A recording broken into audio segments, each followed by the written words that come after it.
जरूरत नहीं है ऐसे रिश्ते रखने की जो हमें जबरदस्ती रखने पड़े। जी हाँ, नमस्कार, सुस्वागतम, वेलकम, अभिनंदन। मैं हूं आपके साथ आपकी अपनी होस्ट दोस्त डॉक्टर वायरा की आपका स्वागत अभिनंदन करती हूं आपके, मेरे और माता रानी के इस खूबसूरत से प्यारे से YouTube चैनल पर। कैसा है मेरा ये संसार, दिन दुगनी रात चौगनी तरक्की करे।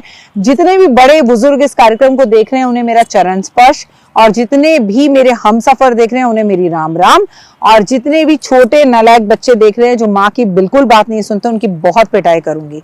सूर्य ग्रहण हमारे जीवन के अंदर, कोई भी ऐसी प्रेग्नेंट महिला नहीं होती है जो अपने जीवन में सूर्य ग्रहण को ना देखे। चलिए, ग्रहण भारत में ना पड़े, बाहर पड़ता है, पर आपकी प्रेगनेंसी में 9 महीने में सूर्य ग्रहण पड़ता जरूर है।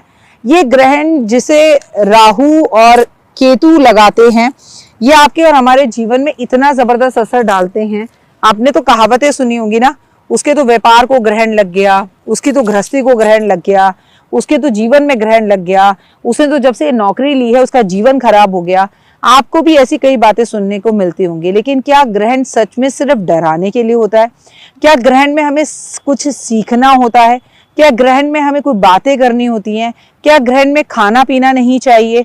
क्या ग्रहण में सोना नहीं चाहिए? ये तमाम तरह की बातें होती है। क्या ग्रहण का असर बच्चों और बड़े बुजुर्गों पर नहीं होता?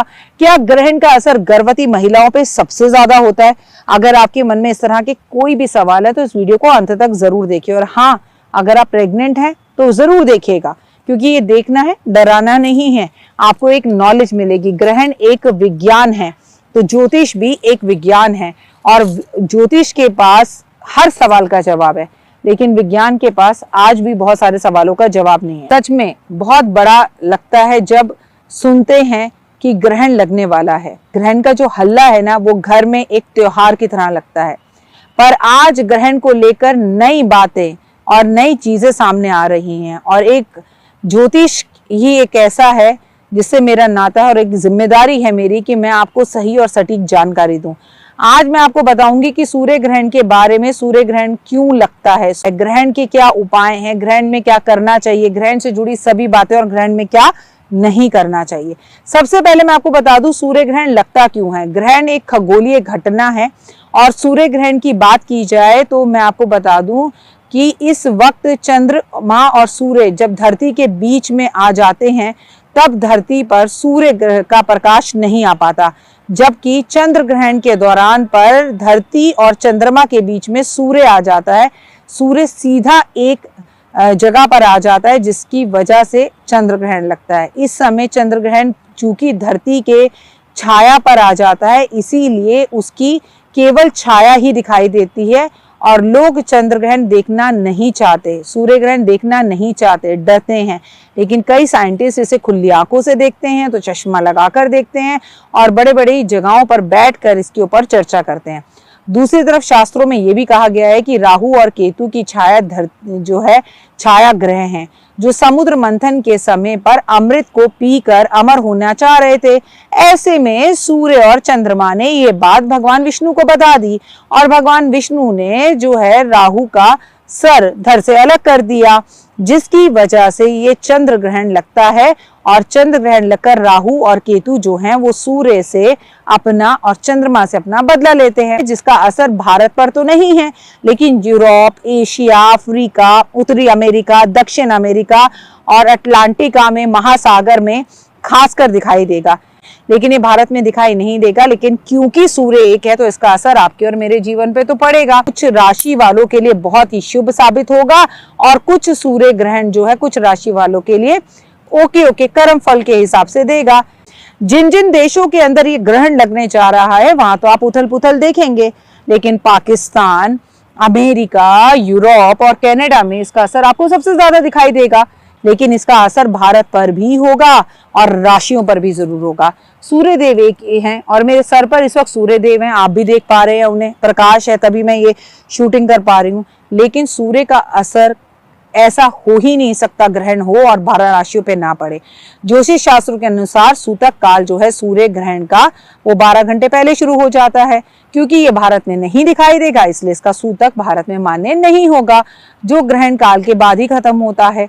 और सूतक काल में केवल उन्हीं स्थानों पर मान्यता होती है जहां पर सूर्य ग्रहण दिखाई दे रहा हो। ग्रहण के दौरान मंदिरों के दर्शन वर्जित होते हैं और जो लोग देवी देवताओं की मूर्तियों को स्पर्श करते हैं उन्हें काफी पाप चढ़ता है। स्पर्श करना मूर्तियों को जो है वो वंचित नहीं है, मतलब वो मान्य नहीं है। गर्भवती महिलाओं को इस दौरान नुकीली चीजों का प्रयोग नहीं करना चाहिए, जैसे छुरी हो गई, चक्कू हो गया, सुई हो गई, धागा हो गया, ताला लगाना हो गया, इनका प्रयोग करना मना है। इस दौरान आपको गैस नहीं जलानी चाहिए, इस दौरान आपको खाना पीना वर्जित है।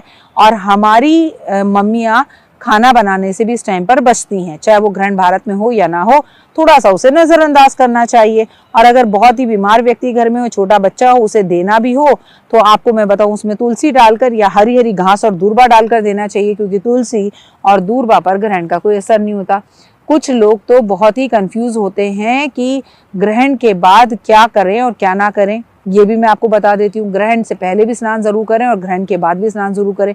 सूर्य ग्रहण वाले दिन आपको जो है सीधा सीधा दान करना चाहिए गेहूं का, गुड़ का, और चंद्र ग्रहण वाले दिन आपको दान करना चाहिए चावल का, दूध का, दही का। आपको ग्रहण के टाइम पर प्रभु का नाम जरूर लेना चाहिए। ग्रहण एक त्योहार से कम नहीं है। ऐसे में अगर आप प्रभु का नाम लेते हैं, प्रभु की पूजा आराधना करते हैं, सूर्य ग्रहण में अगर आपकी कुंडली में दोष है, सूर्य ग्रहण है, तो आपको 6 नारियल अपने सर पे से ग्रहण के टाइम पर वार कर आपको जल प्रवाह कर देने चाहिए। सूर्य ग्रहण वाले दिन आपको पीपल के पेड़ की पूजा जरूर करनी चाहिए। इस दिन पीपल के पेड़ पर आपको जल अर्पण करना चाहिए, चाहे सूर्य ग्रहण भारत में हो या ना हो। जिन महिलाओं को अपने बच्चों को लेकर परेशानियां हैं, आपको उस दिन आपको अपने बच्चों के हाथ से दान जरूर कराना चाहिए। जैसे सूर्य ग्रहण है तो गेहूं और गुड़ का दान कराएं, चंद्र ग्रहण है तो आप चावल का दान कराएं। लेकिन अगर आप गर्भवती हैं तो आपको अपने पेट पर गेरू जरूर लगाना चाहिए। सूर्य ग्रहण हो या चंद्र ग्रहण हो, आप अगर गर्भवती हैं तो उस टाइम पे कुछ खाना नहीं चाहिए। भारत में अगर सूर्य ग्रहण हो तो आपको ड्राइविंग तो बिल्कुल ही नहीं करनी चाहिए अगर आप गर्भवती हैं। सूर्य ग्रहण वाले दिन आपको परिवार के सभी लोगों को मिलकर कुछ सिक्के इकट्ठे कर अपने सर पे से एंटी क्लॉकवाइज वार कर आपको किसी पीपल के पेड़ पे ये रख देने चाहिए, किसी जरूरतमंद व्यक्ति को दे देने चाहिए। सूर्य ग्रहण का प्रभाव आपके जीवन के अंदर केतु के प्रभाव को पर भी असर डालता है। इस दिन आपको नींबू और सबसे बड़ी बात अचार या खट्टी चीजों का दान करना चाहिए। ग्रहण सूर्य हो या चंद्र हो, आपको छाया दान ग्रहण के टाइम पे जरूर करना चाहिए। ग्रहण का दान कभी भी ब्राह्मण नहीं लेता, इसका दान आपको सफाई कर्मचारी को देना चाहिए। सूर्य ग्रहण के टाइम पर आपको हनुमान चालीसा का पाठ जरूर करना चाहिए। अगर आप अपनी मान प्रतिष्ठा को बढ़ाना चाहते हैं तो आपके लिए बेहद ज्यादा जरूरी है कि ग्रहण के टाइम पर सूर्य ग्रहण है तो सोना दान करें और चंद्र ग्रहण है तो चांदी का दान करें। सूर्य ग्रहण के टाइम पर आपको अपने घर में झाड़ू नहीं लगानी चाहिए। सूर्य ग्रहण के बाद पूरे घर में गंगा जल छिड़कना चाहिए और ग्रहण के बाद आपको सर से स्नान करना चाहिए। ग्रहण के टाइम पर चाहे वो भारत में हो या ना हो, काले रंग के कपड़े नहीं धारण करने चाहिए जो कि आपको नकारात्मक प्रभाव देते हैं। ग्रहण के टाइम पर नदियों में नहाना बहुत शुभ माना गया है। ग्रहण के टाइम पर गंगा जी के अंदर खड़े होकर ओम नमः शिवाय शिवाय नमः का जाप करना बहुत शुभ माना गया है। ग्रहण के टाइम पर 3 तरह के दान होते हैं। ग्रहण शुरू होने से पहले दान, ग्रहण जब चल रहा हो तब दान, और जब ग्रहण को मोक्ष मिल गया हो तब दान। तीनों दान करिए, कोई बड़ा दान नहीं है। जीवन में अगर आए हो मानव जीवन में तो कफन में जेब नहीं होती, दान दिल खोल कर करिए। तो उम्मीद है आपको ग्रहण के बारे में पता चल गया होगा। फिलहाल दीजिए इजाजत, अपना और अपनों का रखिए खास ख्याल। जय माता।